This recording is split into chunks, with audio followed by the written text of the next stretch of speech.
सुप्रभात दोस्तों। या देवी सर्वभूतेषु मातृरूपेण संस्थिता नमस्तस्यै नमस्तस्यै नमस्तस्यै नमो नमः। माँ जगदम्बा, जग की रक्षा करने वाली माँ, हम सभी की रक्षा करें, यही शुभकामना लिए मैं वंदिनी आप सभी का स्वागत करती हूँ। दोस्तों, नवरात्रि की पावन वेला का आज अंतिम दिन है और आज ही विजयादशमी का पावन त्योहार भी है। हम सभी जानते हैं कि विजयादशमी को दशहरा भी कहा जाता है और दोनों नामों का अर्थ एक ही है, असत पर सत्य की विजय और दशानन की पराजय। दोस्तों, श्री राम के महान पराक्रम, विशिष्ट ज्ञान, पुरुषोत्तम गुणों के बारे में तो हम सभी जानते हैं, पर क्या आप जानते हैं रावण राम से अधिक बलशाली, कालजयी, धनवान एवं परम ज्ञानी थे। तो आइए आज हम पहले रावण के कुल व उनके यश और अपयश के बारे में चर्चा करते हैं। रावण के पिता विश्वेश्वर व महान ज्ञानी ऋषि पुलत्स्य के पुत्र थे और उनकी माता राक्षस कुल से थी जिनका नाम कैकसी था। इसीलिए रावण ब्राह्मण कुल में उत्पन्न होने के बाद भी राक्षसी प्रवृत्तियों के भी स्वामी थे। रावण के दो भाई कुंभकर्ण और विभीषण तथा एक बहन शूर्पणखा थी। ऋषि विश्वेश्वरवा ने रावण को धर्म और पांडित्य की शिक्षा देकर परम ज्ञानी बना दिया, किंतु दिनों दिन उनकी राक्षसी प्रवृत्तियां भी बढ़ने लगी और लोगों पर अत्याचार भी बढ़ने लगे। माता कैकसी की आज्ञा से तीनों भाइयों ने ब्रह्मा जी की कठोर तपस्या की और ब्रह्मा जी ने प्रसन्न होकर उन्हें वरदान दिए। विभीषण, जो पहले से ही धार्मिक थे, उन्होंने असीम भक्ति का वरदान मांगा। कुंभकर्ण ने अपनी इंद्रियों को वश में रख 10,000 वर्षों तक कठोर तप किया। इसीलिए देवताओं ने भयवश देवी सरस्वती से प्रार्थना की और देवी वशात कुंभकर्ण ने इंद्रासन की जगह निद्रासन मांग लिया। रावण ने 10,000 वर्षों तक तपस्या में अपने 10 सिरों को भगवान को अर्पित कर तपस्या की और वरदान मांगा कि देव, दानव, गंधर्व, किन्नर कोई भी उनका वध न कर सके, क्योंकि वह मनुष्य को तुच्छ समझता था। इसीलिए उसने मनुष्य की गणना ही नहीं की। अतः श्री हरि विष्णु जी ने मनुष्य अवतार लिया। वरदान प्राप्त कर वह स्वयं को अजय समझता और उसने धन, कुबेर, काल, सभी देवों, दानवों आदि पर अपना स्वामित्व कर लिया और त्रिभुवन का स्वामी बन गया। रावण की मृत्यु का कारण स्त्रियां ही बनेंगी, यह भविष्यवाणी भी कई बार हो चुकी थी। इसीलिए अलग अलग परिस्थितियों में अलग अलग रूप में स्त्रियां ही उसके अंत का कारण बनी।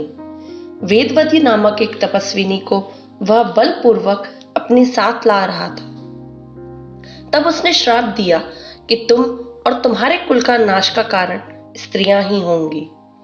शूर्पणखा ने उसे सीता हरण के लिए उकसाया। सीता को वापस लाने के लिए श्री राम आए और मंदोदरी ने रावण की नाभि में भरे अमृत कलश का भेदन करने के लिए वरदान में प्राप्त बाण का रहस्य हनुमान को बताया।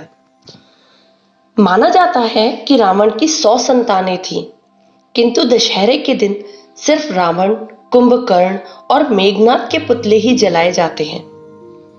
इसके पीछे एक बहुत बड़ी सीख छिपी है। कुंभकर्ण महान आलसी था। वह सिर्फ सोता और खाता था।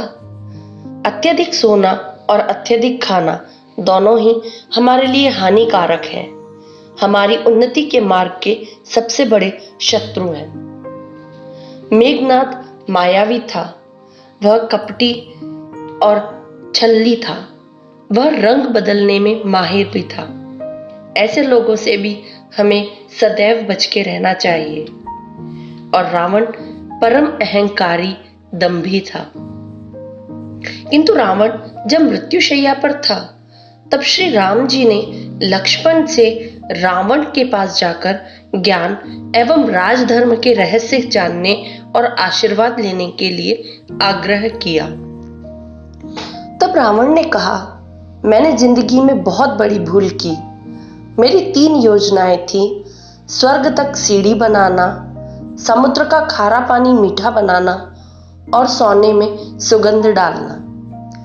इन तीनों को कल पर टालता रहा और सीता अपहरण जैसा गलत काम को अंजाम दिया। अतएव सदैव ध्यान रखें, अच्छा काम टालने की बजाय तत्क्षण करें और बुरा काम कल पर टाल दें। रावण ने सीता जी के साथ कभी कोई दुर्व्यवहार नहीं किया, किसी भी प्रकार का यौन शोषण नहीं किया, जबकि आज गली मोहल्लों में बलात्कार हो रहे हैं। ऐसे में रावण का पुतला नहीं बल्कि ऐसे अपराधियों को फूंकना चाहिए, आतंकवाद का पुतला जलाना चाहिए जिसके कारण बेकसूर लोगों को मौत के घाट उतारा जा रहा है। भ्रष्टाचार का पुतला जलाना चाहिए जो हमारी जड़ों को खोखला कर रहा है। रावण एक असामाजिक प्रवृत्ति है, अहंकार और अज्ञानता का प्रतीक है, राक्षसी विचारधारा है। अगर अहंकार, असामाजिकता और आतंक जैसी रावणी प्रवृत्ति का पुतला जलाना है तो क्यों नहीं पहले हम अपने अंदर इस प्रवृत्ति का शमन करें, अपने अंदर के असली रावण को जलाएं, जिससे हम तो सुखी होंगे ही, साथ ही समाज व राष्ट्र भी सुख व राहत की सांस लेगा। रावण की विद्वत्ता और नसीहत को प्रथम अपनाएं, फिर उसका पुतला जलाएं।